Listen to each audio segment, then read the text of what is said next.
Hi, this is Dr. Otto Janke with the Empire Longevity Podcast. We're going to take a step into how you move. We're going to take a step into how you step, quite honestly. I met this gentleman, Chris, what do you think it is, 2-3 years ago? Yeah, I would say 3 years ago. Yep, you're right. 3 years ago. Yeah. I used to work out at the Student Life Center at Cortland State, at SUNY Cortland. And Chris was there, got to meet him, got to learn from him. And now he's at Old Dominion University. This is Chris Gutierrez. Chris, great to have you with us today. Thank you for having me. Hey, first of all, how'd you get at Old Dominion University? How'd you get there? Well, a little bit about my journey, as Otto previously mentioned. Yeah, I started at Cortland. I was a graduate assistant for group exercise over at SUNY Cortland. And I discovered that my passion was in campus recreation. So when I graduated, a little bit with after COVID had ended, if you will, I put my energy and time into trying to get back into campus recreation. And I found this gig here at Old Dominion University. I had a couple of connections from the kinesiology department that kind of helped me get here. And here I am. Why did you get into any kind of fitness whatsoever? What'd you play in high school? Yeah, so physical activity has always been a part of my upbringing. I was a 3-sport athlete in high school. I played football, well, multi-sport athlete, if you will. I played football, I wrestled, I played lacrosse, I played basketball. I was always active, right? And even in college, I attempted to play football, but I suffered an injury. So I had to kind of change the way I train, right? And the way I promote fitness, and which ultimately led me to becoming a strength and conditioning coach, right? I love sports, so I wanted to train athletes, right? When I started training athletes, found that it was great, but it didn't really serve my purpose. Sure. Right. So that's what led me to becoming a personal trainer and just working with the general population. I found that working with the Gen Pop, it was more rewarding to me, helped it fulfill my purpose. Were your parents athletic? Were they active? Brothers and sisters, were they active? I mean, how was that setting in the house? Well, my parents, not so much. My older brother, he was a Division I football player. He played he was an all-state linebacker in high school and played Division I football at Hofstra University. He was a linebacker there for his 4 years. And yeah, he kind of set the tone for me and also my siblings. We all play sports. Right. We all stayed active, stayed physically fit. So yeah, I would say a lot of this is because of my older brother. That's join the club with a lot of that thing. And how much older is he than you? 8 years. Wow. 7-8 years. Yeah. Wow. So he sets a pathway for you and you follow that up. How did you know that, when did you know this was going to be your, something you're going to do for a long, long time? Oof, that's $1 million question. Well, I guess it happened. These are the easy ones, man. I know. Ask me about my journey. Wow. All right. Yeah. So I guess it happened when I graduated with my bachelor's degree in exercise science. I was kind of stuck. I didn't really know what to do. The traditional route is to go into physical therapy. My older brother is also a physical therapist. So I kind of got to see what he went through, the schooling that he went through, the job. And it's like, that's not for me. I realized that it wasn't for me. So I got the opportunity to be a graduate assistant and learn a different side of health and fitness. And yeah, that's pretty much how I got into it. What'd you learn about working with the general population? What was the eye-opening things that you saw from that? Well, some of the eye-opening things, for one, they need to move a little bit more. than they do currently. Movement is medicine. They move a lot more than they Yeah, actually do. I'm just being modest, being modest. But yeah, we need to embrace and bring on this culture of movement.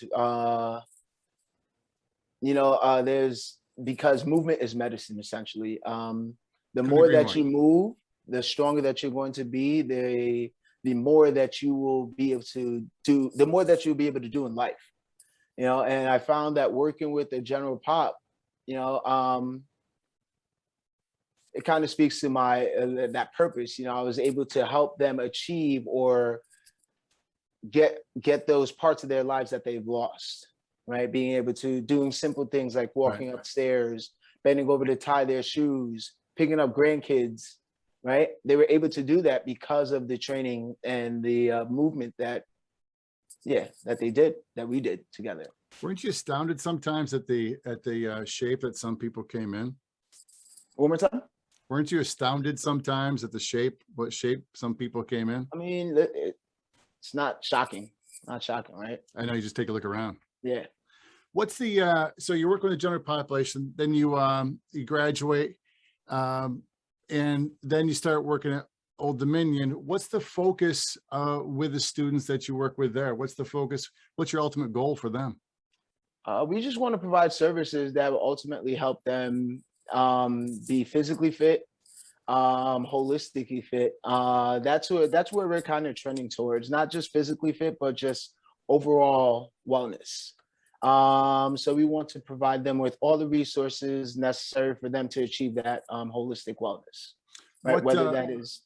I'm going to, because I see students at Court and State, because I'm right around the block from them, and that's a phys ed. What's the OD is a what kind of school? Is it like a liberal arts school? What kind of school is it? Ooh, that's a great question. I don't. But it's not something like Court and State where it's going to be not much more phys ed oriented. No. So what kind of shape do you see the kids coming in? Ooh, they pretty not. It's definitely not like Cortland State. And I think I took that for granted, thinking that a lot of the students, the population there, it's very much a movement. It's not as bad as it could have been, or what I've seen, if you will. Right. Here, the movement culture is not great. People don't know how to move. The technique is wrong. They're jumping from trend to trend. There's no consistency is what I'm seeing from here. What are the trends? What are the trends that you're seeing? Well, a lot of it is like some of the trends. What trends? So like I know that they're doing like great question. What are the trends? Well, like right now we have like choreographed classes and jumping into CrossFit, and what other trends am I seeing? Or just following like YouTube or Instagram, those types of trends. And I think that they're comparing themselves, and they're like, if I do this, then I'm going to get that, but it's not like that. No, not at all. Not at all. I think we see it all the time. Mm-hmm. Yep. And so you're working with the students, and you give them an opportunity to get moving. How much were you guys as devastated? Did you see COVID as devastating to that population as everywhere else? Because I've seen it just be brutal. Well, yeah. A lot of our services, you need to be in the facility to take advantage of them, to like reap the benefits of our services. And, for a long period, we were all virtual, so we weren't, we'd still try to provide these services, but who knows how many, it was just hard to engage the students the same way. Right. And even now, post-COVID, and, we're back on campus, we still have different, we still have like mask mandates and rules that we have to follow. But it's still kind of challenging to engage those students. Right. So how do you motivate that? No, that's what we're working on right now. We're trying to provide Right. as many. Well, first things first, I think that we have to figure out what the students are looking for. Right. I think right now we're trying to create these programs, provide these services, but we don't even know post COVID, like the student before COVID is not the same student that is currently here. Right. Right. So Right. we have to revisit our I guess our master plan are and make sure that it aligns with what the student needs. Right. Right. Great article I read the other day out of Journal of the American Medical Association. Kaiser Permanente in California did studies. They did BMIs on grade school kids. And they did it from ages of 5 to 11, 12 to 16, and 16 to 18. And they found that the kids who were 5 to 11, first of all, started off at like 37% obesity. And that was in 2019. And in 2020, they remeasured them and it was up to 45% obesity. Wow. And you start looking at that and saying, man, we are so far behind, so far Absolutely. behind. Absolutely. And we're teaching these young kids to be massively unhealthy, knowing that when they start that young, the opportunity for all those problems to be chronic is just absolutely astounding. Absolutely. And it's horrifying all at one time. Do you guys, is it mandatory? Is like a phys ed or PE or motion or something, is it mandatory to be a student? Well, that I don't know. To my not, yeah, I'm not aware of that. Yeah, I don't think so. I'm not sure though. I can't answer that question yet. It would be that'd be a damn good thing question. to add on, wouldn't it? Yeah, for sure. You know, our school system here, the Cortland City School, the elementary schools and high school, they have the kids in PE every other day. And you look at this and saying, if we're having kids who are going to be going up astronomically amount in BMI, we got to get them in a PE, got to get them in some kind of motion class every single day, and not just let them walk, you know, not let them just stand outside. You got to get them walking around. Absolutely astounding. What's the future for Chris Gutierrez? What's your master plan for the next 10, 20 years? I know I know you just started, man, but you got to have vision somewhere. I mean, right now I am enjoying being a fitness coordinator. I think that in the next, I'd say 10 years, I want to continue to grow within this role and ultimately become like a assistant director of fitness at a college institution. Sure. Cool. Let's go back to the Gen Popper just one more time because I'm part of them.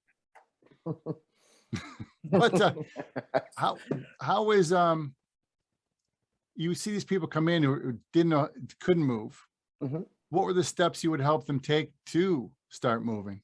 The first thing, and I think all fitness professionals should do this, is you have to take an evaluation. You have to see where they're at before you can get them to where they want to be. Right.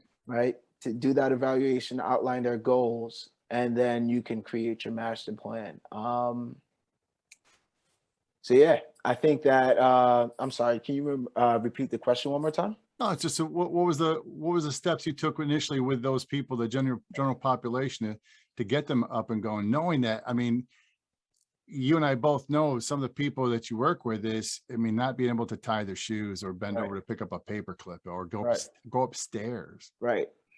Yeah. So yeah, I think that initial assessment will give you a lot of information on that individual, and from there, kind of you as a fitness trainer or a fitness professional, you meet them where they at and you just start to incorporate little bits of more movement into their life. Right. And from there, the more that you incorporate, the more that you challenge them, they're going to adapt and they're going to get stronger. And that's what I've done in the past. That's what a lot of fitness instructors, that's the way that they continue to train individuals and help them adapt and get stronger. It's progressive overload. We talk about in my practice that as humans, we are adaptation machines, and we're going to try to get you to adapt even more, a little bit more every single day. And that's what your body does, and it does awesome. big question for you right now is Old Dominion University. What's their mascot? So I believe. Oh, no. No. So it's interesting you say that because we are called the Monarch, right? But if you go to like an ODU football game, I believe we're like Lions or something. I'm still trying to figure it out. Still trying to figure it out. I know our colors. But What are the colors? Navy blue. Navy blue. Yeah. Old Dominion University. Monarchs or Monarch? I want to say, let's go with Monarch. Monarch. Yeah. Wow, that's a lot going on there, man. Yeah. You had what injuries did you have in your past that you thought were going to totally set you back, or you've had to overcome? Well, yeah, the major injury. I tore my ACL, lateral meniscus, and MCL. Yeah. So I was, trying out for football at SUNY Cortland, and I went to one of the lifts and tweaked my knee. Didn't think anything of it. Then went to go play an intramural basketball game. Went up for a layup, came down, snapped my left knee. Yeah, so I tore my ACL, lateral meniscus, and MCL. Did you know at that time that career was done? No. I tried. I think I was 20. I was 21 at the time, and yeah, I tried rehabbing. I came back really fast. I came back strong, but I just wasn't. I wasn't able to move the same way that I wasn't able to move the same. So I had to make a decision. Do I continue to, push for this dream just to play college football, or do I do something else and recreate myself? So I opted for the latter, and yeah, I think it was the better decision. I think college football would have came to an end sometimes a few years later, and then I would have had to go through this again of recreating myself. So I just decided to do it earlier, essentially. You got a head start on your future. Yeah. How much better could that possibly be? How much better of a way could take something that would be catastrophic for most players, and you take it, you make that into a springboard? I think that's just who I am as an individual. I'm a glass half full type of guy. There's always opportunity everywhere. I'm a buy a round buy another round kind of a guy. Great, I love that. Chris Gutierrez, so good to have you with us today. Chris, this is going to be our last question for you, and it's a big one that we always leave all of our Empire Longevity guests with, is that we have redefined the definition of longevity. It was typically done by Merriam-Webster's dictionary as someone's long life, which might be the most boring definition of anything ever. But we changed it to the act and intent of being so healthy that you leave something great behind by what you've done today. What's that great thing you're going to leave behind? What's that dent you're going to leave in the world?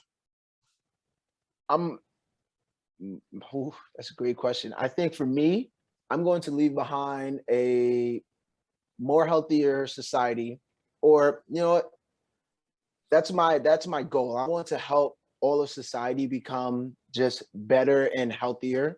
But I think right now for me, just to create a culture of movement.